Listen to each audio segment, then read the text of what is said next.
ভালো করে লক্ষ্য করুন, এটা আমাদের বাস্তব জগতের উদাহরণ। একদম আমরা প্রত্যেকে যারা যারা এখানে বসে আছি, দাঁড়িয়ে আছি, দূরে আছি, সামনে আছি, আসতে পারছি না, শুনতে পাচ্ছি, প্রত্যেকটা মানুষ এই জিনিসগুলো আমরা লক্ষ্য করি কিন্তু ভাবি না। এগুলো আমাদেরই জীবন, এগুলো আমাদের জীবন, আমাদের সঙ্গে ঘটেছে। কি ঘটেছে দেখবেন, এই জগতে যারা সৎ, মানে যারা আস্তিক, যারা গোবিন্দচরণে বিশ্বাসী, তারা একটু দুঃখী হবে, পরিষ্কার কথা। তোমার জীবনে একটু দুঃখ থাকবে, থাকবে, হ্যাঁ কি না? যারা সৎ তাদের একটু দুঃখ হয়। অনেকে আছেন সৎ হয়েছে, দুঃখ হয়েছে বলে অসৎ পথ অবলম্বন করে না। একটা কথা মনে রাখবে গো, একটা টক আমের গাছ, একটা মিষ্টি আমের গাছ, বাচ্চারা গিয়ে কোন গাছটাই বেশি ঢিল ফিকবে? জোরে শুনতে পেলাম না, ওমা কোনটাই ফিকবে গো? মিষ্টি আমের গাছে। এখান থেকে কি প্রমাণ পাওয়া যায়? সে গাছকেই বেশি পাথর খেতে হয়, সে গাছকেই বেশি পাথর খেতে হয় যে মিষ্টি ফল প্রদান করে। তার মানে এ জগতে সে ব্যক্তির একটু দুঃখ হবে যে ব্যক্তি সৎ পথে থাকে। কিন্তু আমাদের দেশ ভারতবর্ষের উপরে লেখা আছে সত্যমেব জয়তে, আমরা সত্যের মাটির মানুষ। তুমি অসৎ পথে থেকে তুমি পরের ক্ষতি করে সাময়িক আনন্দ পেতে পারো, কিন্তু চিরকাল পারবে না। সত্যের জয় একদিন হবে।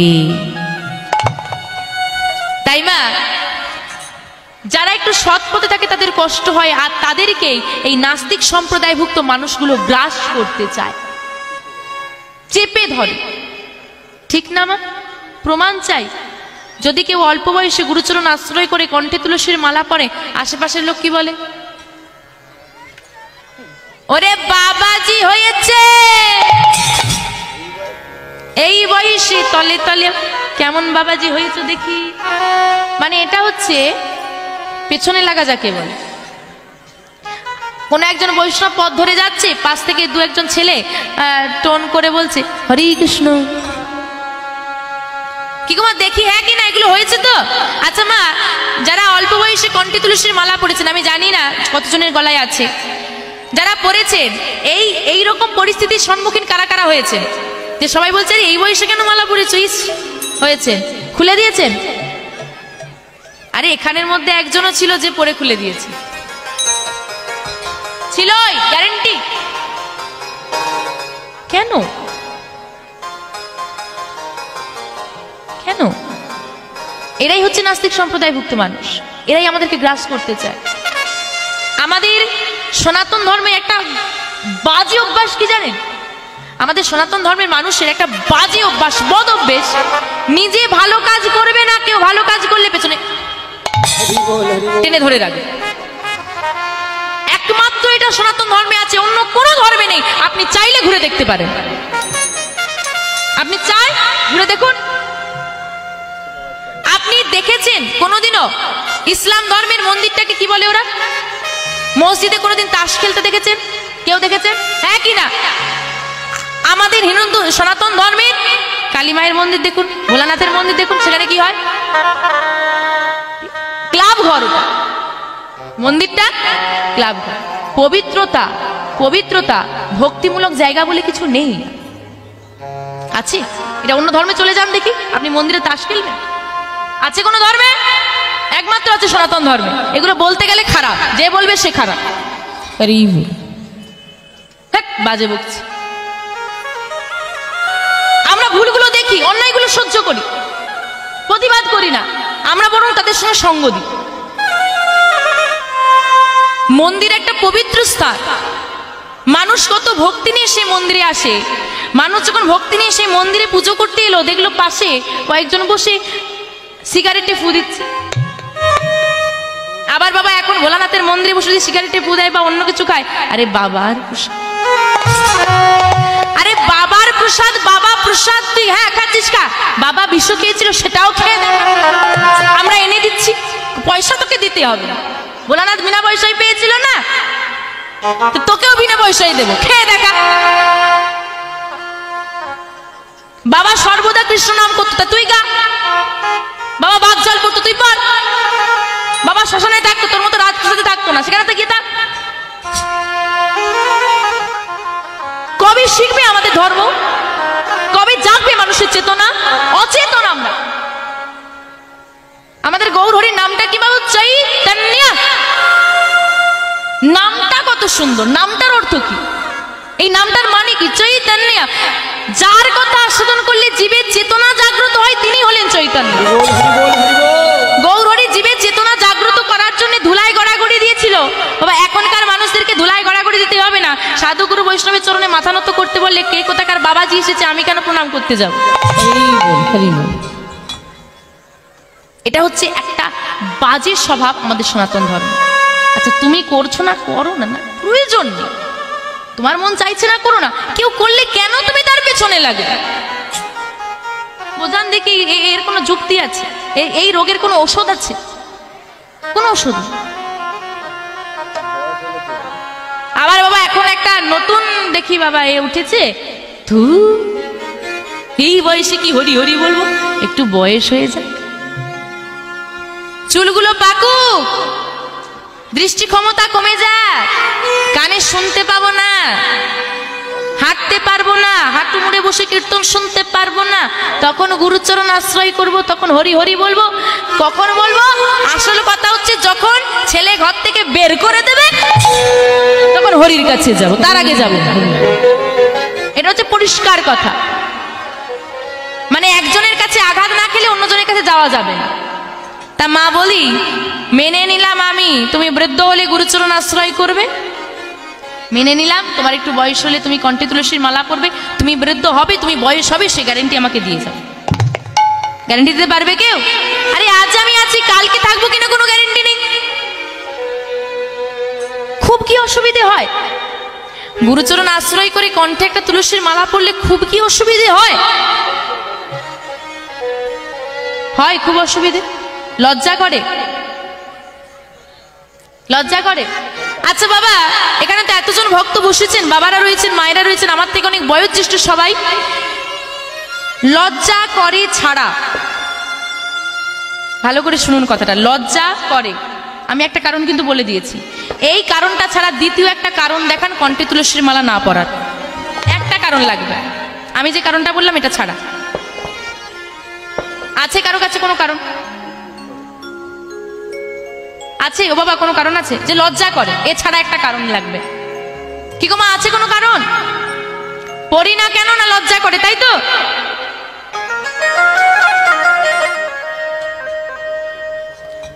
এবার বলি মা, দোষটা তোমার নয়, দোষটা তোমার মায়ের। আচ্ছা একটা কথা বলেন দেখি মা, এই যে আমাদের প্রত্যেক বছর একটা নতুন নতুন করে সিরিয়াল আসে, প্রত্যেক বছর সেই সিরিয়ালের নাম ধরে পোশাক বেরো, পোশাকগুলোর এখানে ফাঁকা, ওখানে ফাঁকা, সেখানে ছেঁড়া, ওখানে অদ্ভুত রকম, সেগুলো পড়তে লজ্জা করে? হ্যাঁ কি না?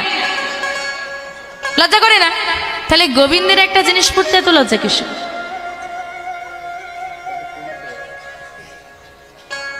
লজ্জাটা করার একটাই কারণ, তোমার মা এর জন্য দোষী।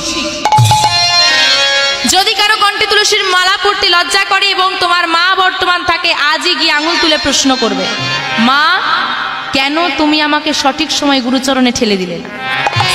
কেন তুমি আমাকে কণ্ঠে তুলসীর মালাটা ছোটবেলায় দিলে না? তুমি যদি ছোটবেলা থেকে আমাকে গলায় তুলসীর মালাটা দিতে, আজ আমার পড়তে লজ্জা করতো না। প্রমাণ চাই? প্রমাণ লাগবে না? আজকে তোমার বাড়ি যে বাচ্চার বয়সটা 5 বছর, তাকে গলায় একটা তুলসীর মালা পরিয়ে দাও, দরকার নেই গুরুচরণ আশ্রয় করানোর। এখন যদি মনে হয় পরে করাবো, করিও, গলায় একটা তুলসীর মালা দিয়ে দাও, সে বাচ্চা খুলবে, তার লজ্জা করবে? হ্যাঁ কি না? করবে না।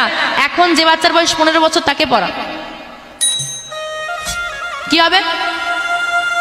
তাহলে গোড়ায় ওখানেই সমস্যা রয়ে গেল না? কিন্তু যার আজকে বয়স 5 বছর তাকে পড়িয়ে দাও, সে যখন 15 বছর হবে তার কিন্তু ওটা পড়ে থাকতে আর লজ্জা করবে না, সে একটা অভ্যাসে চলে আসবে। তার মানে গড়াতেই সমস্যা।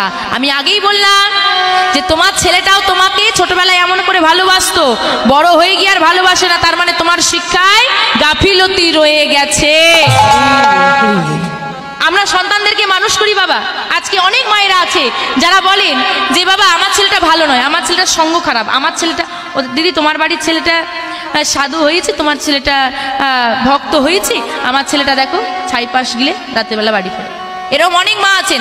একটা কথা মনে করুন তো মা, আজকে প্রত্যেকটা বাড়ির কথা আমি বলছি, এখানে যত মা বসেছে আছেন, যতগুলো মায়ের বাড়িতে বাচ্চা আছে মিলিয়ে নি, প্রত্যেকের গল্প এটা, প্রত্যেকের গল্প।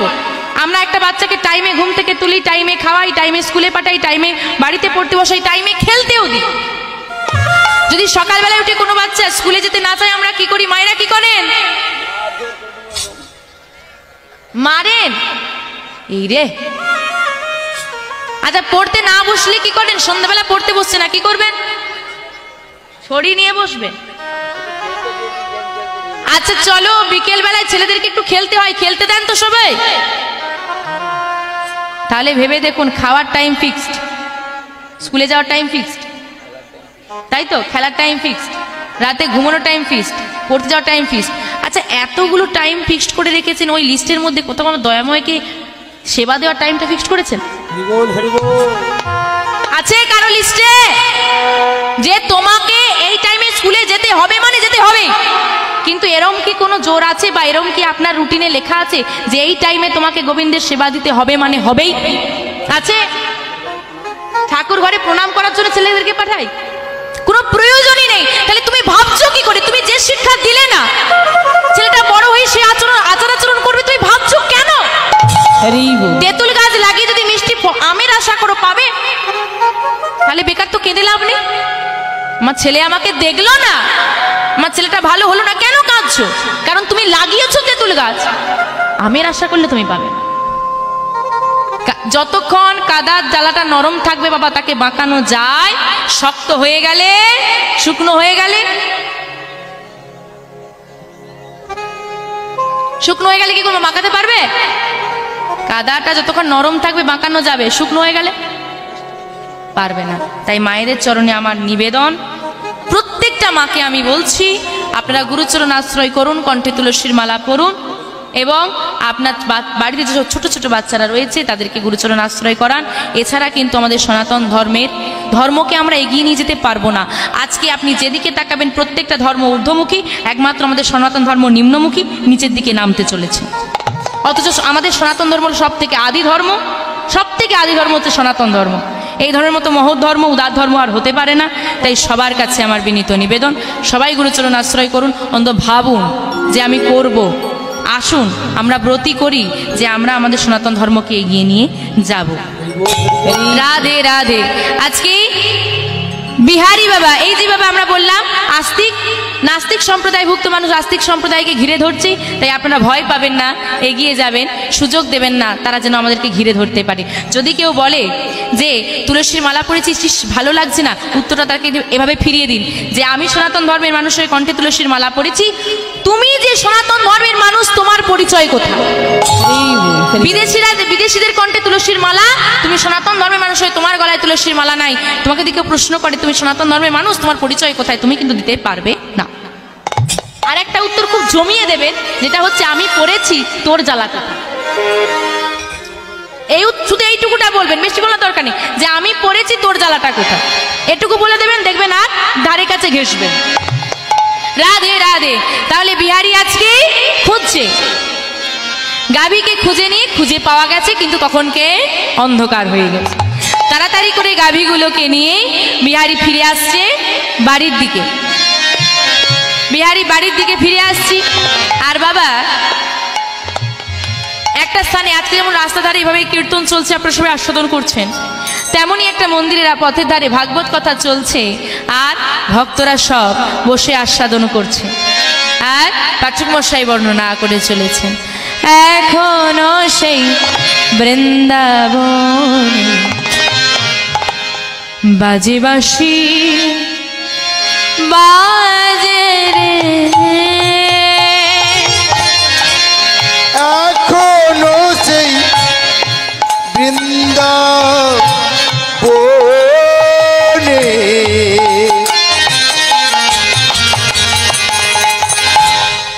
বাজে বাঁশি বাজে রে, এখনো সেই বৃন্দাবন বাজে বাঁশি বাজে রে এখনো সেই বৃন্দাবনে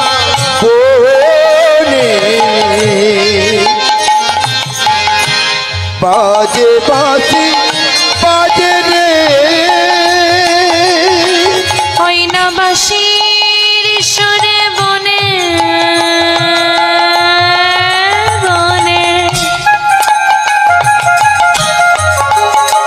ওই না বাঁশির সুরে বনে বনে হয় না বাঁশির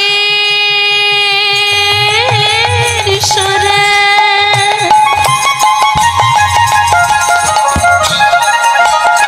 দেখাবো না বনে ওই না বাঁশির সুরে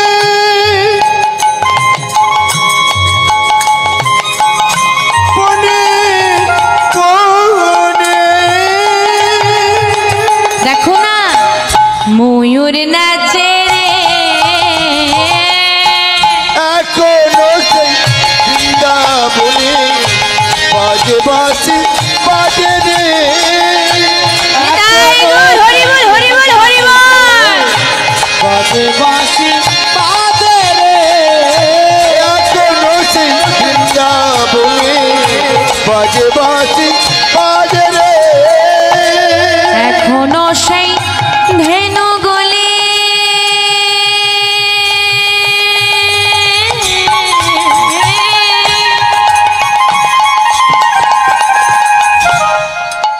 তারা বন মাঝে ওরা ধলে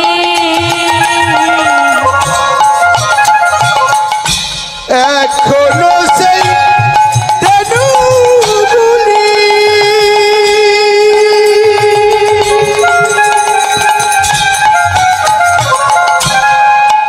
তারা বন মাঝে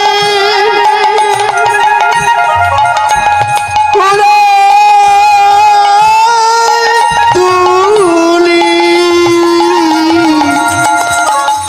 সখাই সখাই কোলা কুলি আর সকাই সকাই কোলাকুলি সখাই সখাই কোলা কোলে আর সকাই সকাই কোলাকুলি ওই বনো মাঝারে